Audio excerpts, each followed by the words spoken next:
3W Boboko ya Boka. Boboko ya Boka. 3W. Kinshasa ne repoussera pas la proclamation des résultats de l'élection présidentielle. Le pouvoir congolais rejette donc la demande de l'Union africaine. Des résultats attendus donc ce samedi au plus tard. Nos équipes d'envoyés spéciaux ont pu se rendre dans le Nord Kivu à la rencontre de la population qui s'interroge sur la transition à venir dans le pays. Kinshasa ne plie pas face aux réserves de l'Union africaine. Les résultats officiels de l'élection présidentielle seront bel et bien annoncés ce samedi au plus tard. À Addis Abeba, le président de la Commission de l'Union africaine avait émis de sérieux doutes, je cite, quant à la conformité des résultats, ce qui n'a pas plu à l'actuel gouvernement congolais. Écoutez le développement de Thomas Nicolon à Kinshasa. Il est très rare que l'Union africaine soit aussi ferme dans ses interventions. Cette organisation est plutôt une habituée des déclarations consensuelles. Eh bien, pas cette fois. L'UA émet des doutes sur la conformité des résultats provisoires annoncés par la commission électorale et demande la suspension de la proclamation des résultats définitifs par la Cour constitutionnelle. Ce communiqué n'a pas manqué de faire réagir les autorités congolaises par le biais du porte-parole du gouvernement qui a dit que personne ne pouvait dicter à la Cour constitutionnelle la marche à suivre. Lambert Mende prend acte de la décision de l'Union africaine d'envoyer une délégation à Kinshasa, mais il assure que le calendrier électoral restera inchangé. Quoi qu'il en soit, l'Union africaine met encore davantage de pression sur la Cour constitutionnelle après que l'Église catholique a déclaré que Félix Tshisekedi n'était pas, selon elle, le véritable vainqueur de cette élection. L'opposant malheureux à cette présidentielle, Martin Fayulu, a également déposé un recours à la Cour constitutionnelle et a demandé un nouveau décompte des voix. Et puis également cette fuite de documents dans plusieurs médias étrangers qui permettrait d'indiquer, selon ces médias, que Martin Fayulu serait le véritable vainqueur de cette élection présidentielle.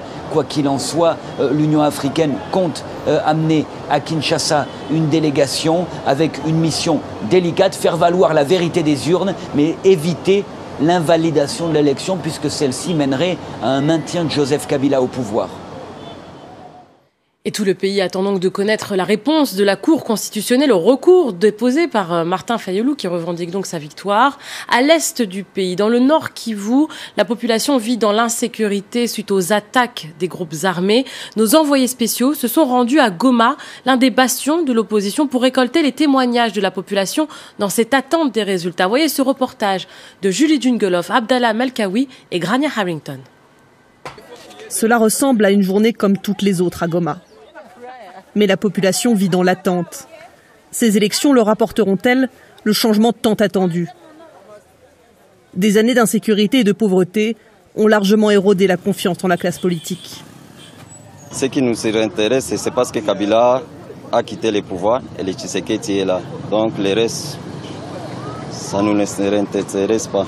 On ne veut pas avoir un autre résultat que celui des urnes et de la vérité des urnes, la vraie vérité. On se demande qu'est-ce qui nous attend, parce que proclamer les résultats, on dirait, on ne sait pas, qu'est-ce qui est derrière tout ça, pourquoi on coupe l'Internet, donc nous n'avons pas la liberté d'expression. Goma est connu comme l'un des bastions les plus importants de l'opposition du pays. Ici, les organisations de la société civile entendent peser de tout leur poids pour apporter des changements concrets et rapides à la population.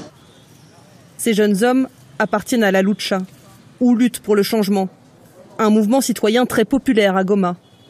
Ils se disent non partisans et plaident pour un nouveau Congo, paisible et prospère. Dire que l'alternance c'est une victoire, non.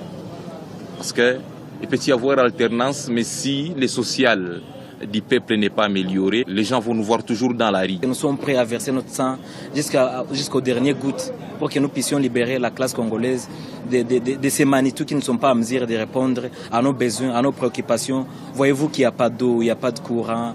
La jeunesse reste à la maison parce qu'elle manque les préoccupations qui sont censées être créées par la classe politique.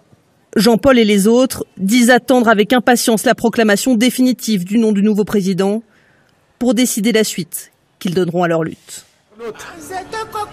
3W Boboko ya Boka. Boboko ya Boka. 3W.